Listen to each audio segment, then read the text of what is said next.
Melissa Woodward grew up wanting to be a mother and a police officer, but a family member of hers had other plans, and so she was groomed from a young age to be a sex slave. She was abused physically and sexually, so she'd be ready to handle what she'd have to endure. And then, even before she became a teenager, she was sold to become a prostitute.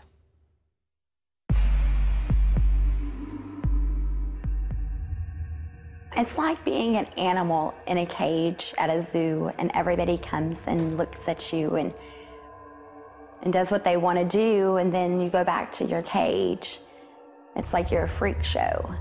It's worse than any horror movie you could watch, with just bed after bed after bed of children like me that were going through it. You're chained to a bed. You're not allowed to just sit up, and you get a sandwich and get water, but they tell you when you're going to eat. And then they carry you almost like in a prison line to the shower, and you take a shower and it's just cold as ice. It's like taking ice cubes and just pouring them all down your back. And then you get ready to go and do your nightly responsibilities.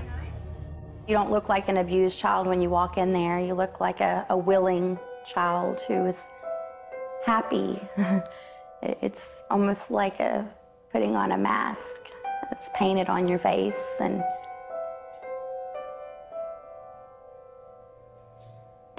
it's like a pretend world, except you're not Cinderella. I was a robot. If I was to do one sexual act, if that's what he wanted, then that's what I had to do. And you don't get a chance to say no. You just, you do it. Sometimes the man will just hold you, and sometimes he will beat you and torture you.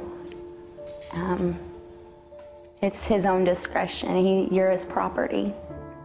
And then you use the makeup, and they covered up the bruises and made me nice and pretty again. Like if I was Humpty Dumpty and fell off the wall and fell apart and was broken all over, and then the next night comes and they put me all back together and present me to the next customer. Most of the time I would spend no more than 1 hour per guy. Sometimes there was 5 or 6 men in a night. Other times there could be up to 30. It just depended upon the night.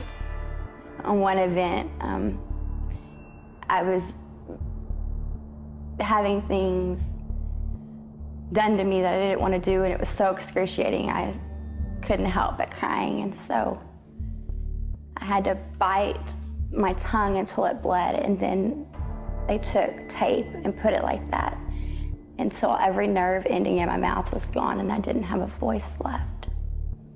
I didn't feel anybody even realized I was human. After a time, I just started blocking it out to where I didn't feel anything, and it was just numb. It was just life. I didn't know how it was gonna end. I just had to worry about getting through that day. I just remember like wishing that somebody would save me, somebody would help me. Coming up, find out how bad it got before Melissa made it out of the underground world of sex trafficking in America.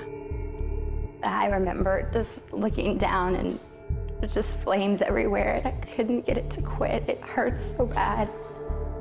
Also, how young girls get groomed for the business and who their clients are. You may be surprised. Next on the 700 Club.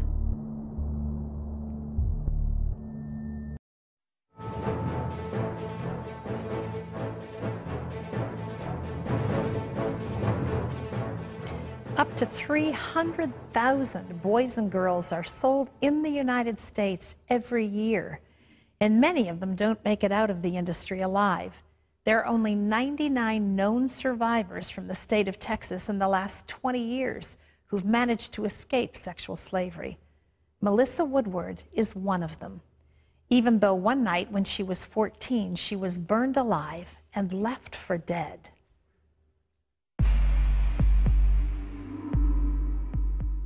After 2 years of torture in different sex trafficking settings, Melissa made it out, but barely. They took gasoline and set me on fire. I remember just looking down and it was just flames everywhere, and I couldn't get it to quit. It hurt so bad.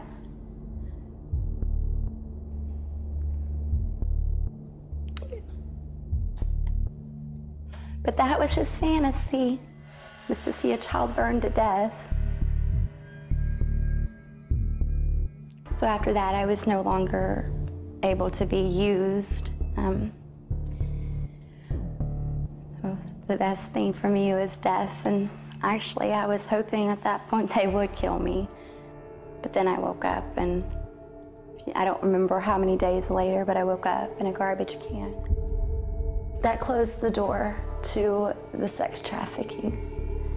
Then I had a whole new set of dilemmas. How does a 14-year-old survive on the streets? These street corners became my hangout. This is where I made my money, standing on the street corners and waiting for the next customer, waiting for my next John to come. I just kind of thought I was an object. I just thought I was good for one thing. Everything was a fog. Everything was living in a haze. I did so much drinking and drugging that anytime I had a memory or a nightmare, I shoved a next needle in my arm. Then I was just really guarded. I didn't trust anybody, whether it was a man or a woman. I just didn't trust anybody, and became very, I was an outgoing introvert. I'll say hi, but, and I'll be your friend for a night. But past that, I just didn't develop relationships at all. At 18, Melissa turned from prostitution to stripping and considered it a step up. Oh my gosh, stripping was like so awesome to me. When I first stepped into the club, I was like, 90% of the time I get to keep my clothes on and I don't have to touch them and they don't have to touch me.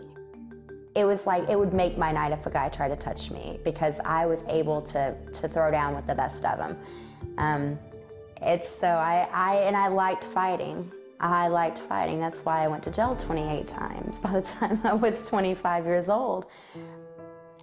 You just become so much of a shell, like you're just walking around. Like, I had no feelings. I didn't know whether I should be loved. I didn't even really know what love was. Love was confusing. Is love pain? Is it, what is it? I didn't understand what most people understand about love and a good life and what's right and wrong. And I didn't even know half the things I was doing was wrong. I didn't live. I was sucking air, but I was not alive. I was dead on the inside.